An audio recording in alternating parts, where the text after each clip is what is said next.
We're going to bring into our conversation right now California Congresswoman Linda Sanchez. She's calling us from her office where she is hearing flashbangs outside her window. Congresswoman, how are you? I'm well, a little bit rattled, and I am not in my office. I am in an undisclosed location in the Capitol complex. Don't tell us where you are. I want to ask you, Garrett Haake, our correspondent on Capitol Hill, just said none of this is normal. What would something inching more toward normal look like? What should be happening? Well, as somebody said earlier, the Capitol is not a stranger to protests of all kinds. We have people come to protest at the Capitol all the time. But this is a violent riot where people smashed barriers and glass and wood to storm into the Capitol, where shots were fired inside the Capitol.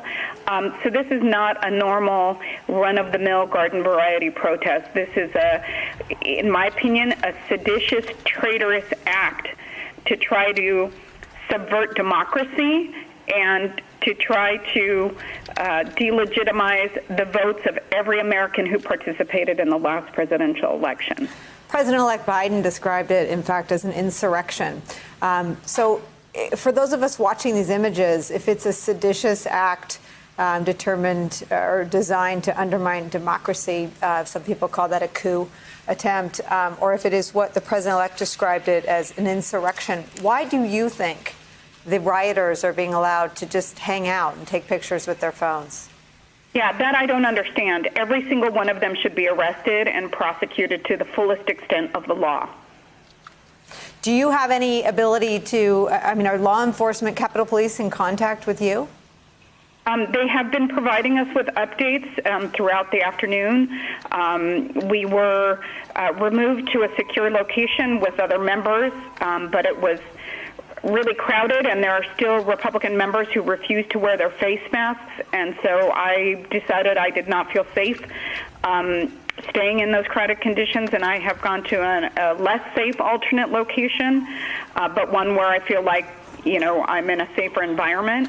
But we continue to receive updates on what is going on. Our work will continue. We will get this work of certifying the Electoral College votes completed. I don't know if that will take place here or elsewhere, but we are bound and determined to do our constitutional duty and to get that job done. But it's really jarring to come into work on a Wednesday to do something that is normally a very just procedural thing that is a hallmark of our democracy, the peaceful transfer of power, and to have the events unfold in this way it's astonishing, it's disheartening, it's dangerous. And, as a member, I called my husband last night and I told him that I was coming into work today, but that should anything happen, I let him know where my will and last testament was located in the event that we needed it. And it's a sad day in America when you are trying to come in and do your job in a democracy and you have to think about things like that. I have an 11-year-old son who I want to be around to raise, and people who are, breaking down barriers and bursting into the Capitol and that are armed make it really hard to do that. I remember on 9/11 calling my dad to say goodbye. That was the only time I ever felt like my life was in danger because I worked in government. Can you tell us why you knew last night that you needed to tell your husband where your will was?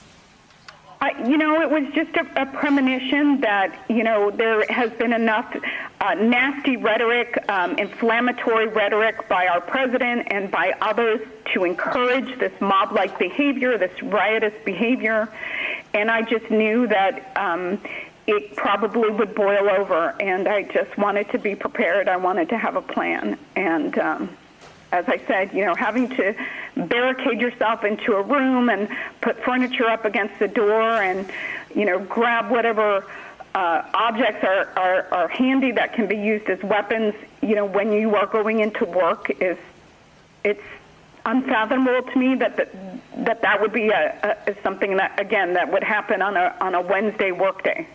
Congresswoman, if you knew last night through premonition or just from watching this president incite his supporters for the last 9 weeks, why weren't the Capitol Police better prepared?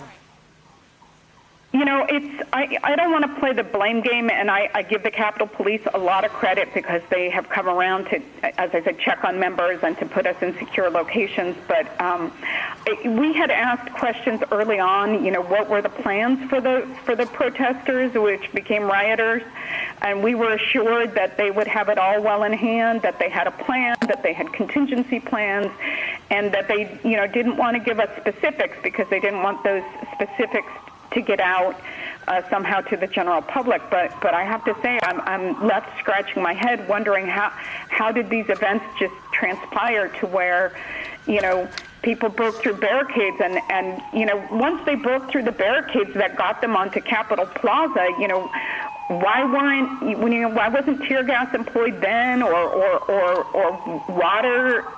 In 40-degree weather, I got to believe that if somebody got a thorough soaking, it's non-lethal force, but they sure would be less apt to hang around.